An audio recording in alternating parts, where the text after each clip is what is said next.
मैं कभी भी दुआ या किसी पाकिस्तान की और बेटी के लिए ये कभी भी नहीं कहूँगा कि वो इस तरह से घर छोड़ के आए। ये एक गलत रवैया है, ये गलत तरीका है। और शादी करना कोई बुरी बात नहीं है, लेकिन ये एक जो वे है ये। अस्सलामुअलैकुम, welcome back to my channel. Supreme court के फैसले के बाद ज़हीर के बड़े भाई शब्बीर का इंकशाफात से भरपूर इंटरव्यू मंजर-ए-आम पर आ गया। दुआ ज़हरा और ज़हीर के फ्यूचर के लिहाज से और जो पास्ट जो हो चुका है उस लिहाज से क्या क्या इंकशाफात किए आज की इस वीडियो में आपके साथ शेयर करेंगे। मगर इससे पहले एज यूजुअल आप लोगों से छोटी सी रिक्वेस्ट करते हैं कि जो लोग हमारे चैनल पर न्यू हैं, जिन्होंने अभी तक इसको सब्सक्राइब नहीं किया, वो सब्सक्राइब कर दें और साथ लगे बेल आइकॉन को ज़रूर प्रेस करें ताकि आने वाली वीडियोस के नोटिफिकेशन आपको मिल सके। और वीडियो पसंद आने पर लाइक ज़रूर कीजिएगा। यहाँ पहले आपको बताते चलें कि शब्बीर अहमद ज़हीर अहमद के भाई ऑलरेडी 2 इंटरव्यूज़ दे चुके हुए हैं। किसको? ज़ुनैरा माहम को। एक यूट्यूबर हैं ज़ुनैरा माहम, जिन्हें वो इंटरव्यू दे चुके हैं और इन इंटरव्यूज़ में उन्होंने ऐसी ऐसी बातें कहीं कि आपस में दोनों इंटरव्यूज़ ही एक दूसरे को तज़ाद कर रहे थे, यानी बहुत झूठ बोले गए और झूठ जो था वो साफ क्लियर था। दुआ ज़हरा के हवाले से इन्होंने कहा एक इंटरव्यू में कि दुआ ज़हरा खुद अपने घर से आई, हमें नहीं पता था कि वो घर छोड़कर आ रही है। मगर दूसरे ही इंटरव्यू में ज़ुनैरा माहम को जो इन्होंने दिया उसमें शब्बीर अहमद ने इंकशाफ किया कि मैंने अपने भाई को गुस्से से कहा था कि मैं तुम्हारी शादी नहीं करूँगा, हाँ वो अगर खुद ही आ गई तो मैं तुम्हारी शादी कर दूंगा।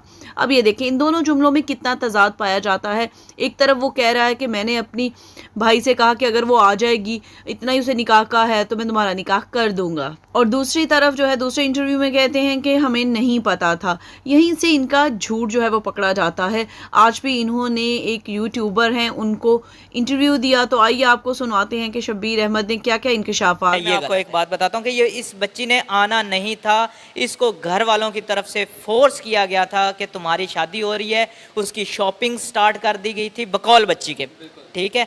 उसका जो कज़न था ज़ैनुल आबदीन, वो इनके घर पे ठहरा हुआ था और बच्ची बार बार ये कह रही थी अपने वालिदैन को, मुझे ज़हीर से शादी करनी है, मुझे इससे नहीं शादी करनी। ये बच्ची ने कब उनको बोला? जब उसको रियलाइज़ हुआ कि ये लोग मेरी शादी करने वाले हैं। मेरी वालदा ने उसको बहुत समझाने की कोशिश की, मेरी वालदा ने हाथ भी जोड़े उसके सामने, लेकिन वो उसने जो आगे से जुमले कहे नाज़रीन वो ये हैं कि मुझे आपने कत्ल करना है तो यहीं पे कत्ल कर दें, मैं वापस जाने के लिए बिल्कुल नहीं आई, मैंने ज़हीर के साथ रहना है और मैं इससे शादी करना चाहती हूँ। और वो रो रो के माफ़िया मांगने लग पड़ी वालदा के सामने, और वो भी एक माँ है और दुआ ज़हरा की भी जो वालदा हैं वो भी एक माँ है। के लिए वहाँ गए थे, मैं बिल्कुल साथ में था, ठीक है। और ये 2 हफ्ते पहले। आप कहाँ गए थे रिश्ते पे?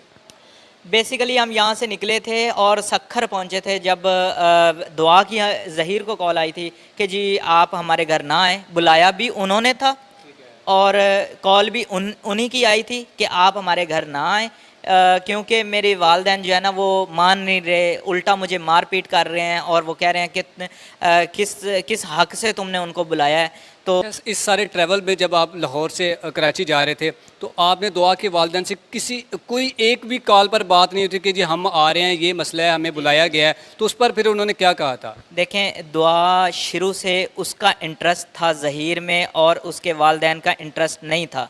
वो बात भी करवाना चाहती थी लेकिन वो डिनाई करते थे, वो बात नहीं करना चाहते थे। इसके बावजूद दुआ ने हमसे और यानी कि ज़हीर से ये कहा कि मैं आपको ख़ुद दरवाज़े पे वेलकम करूँगी और मैं दरवाज़े पे ख़ुद आऊँगी, आप लोग वालदा को लेके यहाँ पे आ जाएं।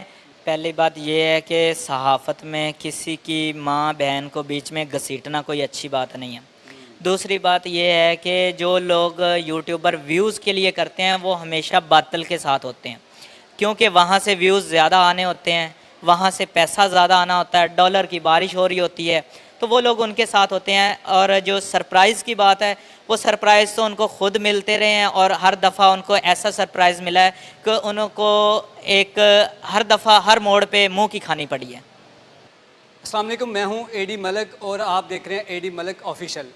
नाज़रीन, दुआ ज़हरा का केस बहुत ज़्यादा हाई प्रोफाइल हो चुका है और अब भी है, लेकिन उसको हाई प्रोफाइल बनाने वाले कौन लोग हैं? वो मेरे जैसे ही कुछ यूट्यूबर। मेरे साथ जो शख्सियत आप देख रहे हैं ये दुआ ज़हरा के शोहर ज़हीर के बड़े भाई शब्बीर अहमद है और इनका किस गैंग से ताल्लुक़ है, मैं इनके गैंग का कितना बड़ा रुकन हूँ, मेरा क्या किरदार है, ये सारी बातें आज इन्हीं की ज़ुबानी सब सुनेंगे। और आपके बहुत सारे सवालात थे जो कि आप मुझसे करते थे, मैं आपकी राय थी, मैं उसको तहे दिल से अप्रिशिएट करता हूँ। मेरे साथ शबीर साहब मौजूद है, इनसे जानते हैं दुआ ज़हरा कराची से जब लाहौर पहुँची तो इन्हें कैसे पता चला, ये सारी बात इन्हीं से जानते हैं। अस्सलाम वालेकुम जी। वालेकुम अस्सलाम जी। शबीर साहब बहुत शुक्रिया, आपने मुझे अपने कीमती वक्त में से टाइम दिया, और ताकि देखने वालों को, जो कि बहुत सारे लोग तनकीद का निशाना बना रहे थे कि मुझे भी, कि मैं भी शायद ज़हीर गैंग का हिस्सा हूँ, पहले नंबर पे तो मुझे ये बताएं कि वो गैंग कौन सा है और आप उस गैंग में क्या अहम रोल है आपका। सर ऐसा कुछ भी नहीं है, कोई गैंग नहीं है, सिंपल लव मैरिज है बच्चों की, और पबजी के थ्रू हुई है। और ये जो अपना लव मैरिज को गैंग का रंग दिया जा रहा था, वो सिर्फ इसलिए दिया जा रहा था कि केस को एक हाइप मिले, हाइप क्रिएट हो। और जैसे फ़याज़ रामे साहब जो उनके वकील हैं वो कह रहे थे कि हम इसको इस केस को एक मिसाल बनाएंगे, तो ऐसा कुछ भी नहीं था। शबीर साहब ये बातें हम कंटिन्यू करेंगे। सबसे पहले मुझे ये बताएं कि दुआ ज़हरा जब कराची से लाहौर पहुंची, आपके साथ कैसे रब्ता हुआ, किसने आपको बताया था? बेसिकली हमारे घर में से तो किसी को भी नहीं पता था कि वो वहाँ से ट्रैवल करके आ रही है। तो जब वो यहाँ पे पहुँची है तो पहले बच्ची और बच्चे की आपस में मुलाकात हुई है, उनका रब्ता हुआ है, मेरा किसी से कोई रब्ता नहीं हुआ। उसके बाद बच्ची और बच्चा ये दोनों वहाँ गए हैं कोर्ट में, और बच्ची ने ये सर्च किया हुआ था, आपने देखा कि उसके टैब के ऊपर सर्च हुआ था कि कोर्ट मैरिज कैसे की जाती है।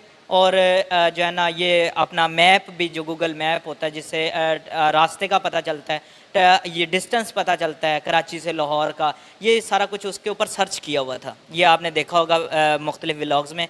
तो जब बच्चे और बच्ची ने आपस में बात की और शादी का फ़ैसला लिया, और उसके बाद मुझसे वो वकील के पास गए और वहाँ पे जाके उन्होंने मुझे कॉल करवाई। तो जब मैं वहाँ पे पहुँचा तो मैं ख़ुद शॉक हो गया था कि ये कैसा, और ये अपना छोटे छोटे बच्चे ये किस तरह से ये कर रहे हैं।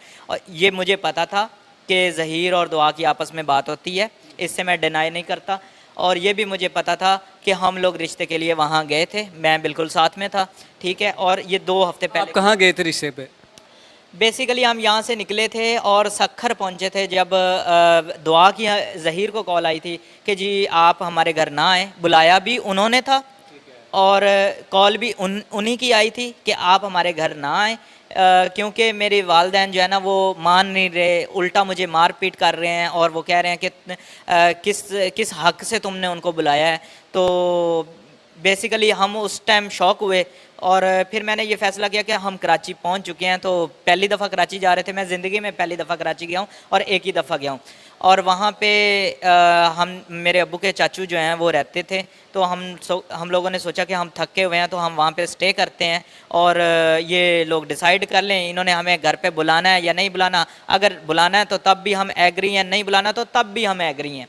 किसी के साथ कोई ज़ोर ज़बरदस्ती करने हम नहीं गए थे, बिल्कुल भी। हम एक फ़ैमिली हैं, मेरी मामा थी और मैं था और ज़हीर था और एक छोटा मेरा बेटा था। अच्छा, इस सारे ट्रैवल में जब आप लाहौर से कराची जा रहे थे तो आपने दुआ के वालिदैन से कोई एक भी कॉल पर बात नहीं होती कि जी हम आ रहे हैं, ये मसला है, हमें बुलाया गया है, तो उस पर फिर उन्होंने क्या कहा था? देखें, दुआ शुरू से उसका इंटरेस्ट था ज़हीर में और उसके वालिदैन का इंटरेस्ट नहीं था। वो बात भी करवाना चाहती थी लेकिन वो डिनाई करते थे, वो बात नहीं करना चाहते थे। इसके बावजूद दुआ ने हमसे और यानी कि ज़हीर से ये कहा कि मैं आपको ख़ुद दरवाज़े पे वेलकम करूँगी और मैं दरवाज़े पे ख़ुद आऊँगी, आप लोग वालदा को लेके यहाँ पे आ जाएं तो मैं आपको वेलकम करूँगी और अपने अम्मी अब्बू से मिलवाऊँगी, और जो है ना वो मेरे रिश्ते की बात आप खुद करें, क्योंकि मैं एक लड़की हूँ, मैं अपने घर में रिश्ते की बात नहीं कर। ये बताएं कि जब बच्ची का आपको इल्म हो गया कि बच्ची लाहौर पहुंच चुकी है, ज़हीर के साथ है या जिसने भी आपके साथ रब्ता किया, आपने बच्ची को ये नहीं कहा कि बेटा आपने ये जो काम किया ये बड़ा गलत किया है, आपको चाहिए कि आप वापस जाओ, हम आपको वापस छोड़ के आते हैं? मैं कभी भी दुआ या किसी पाकिस्तान की और बेटी के लिए ये कभी भी नहीं कहूँगा कि वो इस तरह से घर छोड़ के आए। ये एक गलत रवैया है, ये गलत तरीका है, और शादी करना कोई बुरी बात नहीं है, लेकिन ये एक जो वे है ये गलत है, मैं इसको गलत कहूँगा। क्योंकि देखें, जब एक बच्ची ने इतना बड़ा डिसीजन लिया और वहाँ से यहाँ आ गई तो हम खुद शौक थे। उस दिन हमारे घर की हालत कुछ अजीब सी थी और मेरी वालदा ने जो है ना वो उसको समझाने की कोशिश की, क्योंकि वो एक बच्ची है और मेरे लिए वो अननोन थी, मैं उसको जानता भी नहीं था। तो देखा हुआ था या मतलब उससे मेरी कोई बात नहीं हुई थी, तस्वीर में देखा हुआ था। तो मेरी वालदा ने उसको बहुत समझाने की कोशिश की, मेरी वालदा ने हाथ भी जोड़े उसके सामने, लेकिन वो उसने जो आगे से जुमले कहे नाज़रीन वो ये हैं कि मुझे आपने कत्ल करना है तो यहीं पे कत्ल कर दें, मैं वापस जाने के लिए बिल्कुल नहीं आई, मैंने ज़हीर के साथ रहना है और मैं इससे शादी करना चाहती हूँ। और वो रो रो के माफ़िया मांगने लग पड़ी वालदा के सामने, और वो भी एक माँ है और दुआ ज़हरा की भी जो वालदा हैं वो भी एक माँ है। तो माँ के दिल में क्या गुज़रती है वो एक माँ ही बेहतर जान सकती है। जिस वजह से फिर हमारे पास जो लास्ट ऑप्शन थी वो ये थी कि हम इसका निकाह करवा दें। उसके बाद बहुत सारे निकाह होते हैं, हाई कोर्ट्स भरी पड़ी हैं इनसे, और कम उम्र लड़कियों के निकाह भी होते हैं। लेकिन उसने हमें ये बताया था कि मेरी उम्र 17 से 18 साल है और मैं आईडी कार्ड की कॉपी लेके आई हूँ, अपने वालिद साहब की, अपनी वालदा की, अपना बर्थ सर्टिफिकेट भी वो लेके आई थी और अपना वैक्सीनेशन कार्ड भी वो साथ लेके आई। ये 4 चीज़ें वो साथ लेके आई थी। इसके अलावा और क्या क्या चीज़ें वो लेके आई थी? इसके अलावा जी उसका एक छोटा सा ब्लैक कलर का पर्स था, ठीक है, और उसमें वो जो बच्चियों का सामान होता है मेकअप का वो था बस। कोई कीमती चीज़ें कुछ ऐसी? खुदा गवाह है कि कोई भी कीमती चीज़ वो नहीं लेके आई, ना पैसे, ना जेवर, ना कोई चीज़। और इस बात का हमने शुक्र अदा किया। लेकिन ये हमें पता था कि वो कोई भी चीज़ नहीं लेके आई। हम ये चाहते थे कि अगर हम इसको वापस करते हैं तो वो ज़्यादा बेहतर वे है। लेकिन जो डर था, खौफ था, वो ये था कि खुदा ना खास्ता वो लोग आगे से कह दें कि ये तो 10 लाख रुपया भी साथ लेके गई है, ये तो 5 तोले जेवर भी साथ लेके गई है। तो सुना आप लोगों ने इंटरव्यू, आप क्या कहना चाहेंगे कमेंट बॉक्स में अपनी राय का इज़हार ज़रूर कीजिएगा। हमारी तो दुआ है कि अल्लाह पाक दुआ ज़हरा को अपने हिफ्ज़-ओ-मान में रखे और जल्द अज जल्द उसके माँ बाप से मिलाए। अल्लाह पाक इस मुल्क की तमाम बहनों, बेटियों और माओं की इज़्ज़तों को महफूज रखे। अल्लाह पाक आप लोगों को भी हमेशा अपने हिफ्ज़-ओ-अमान में रखे, हर नागहानी आफत और मुसीबत से बचाए। हमें भी अपनी दुआ में याद रखिएगा। इंशाअल्लाह ताला नेक्स्ट वीडियो में किसी नए और अच्छे टॉपिक के साथ मिलेंगे। दुआ ज़हरा केस के हवाले से न्यू अपडेट्स के साथ हाजिर होंगे। तब तक इजाज़त दीजिएगा। अल्लाह हाफिज़।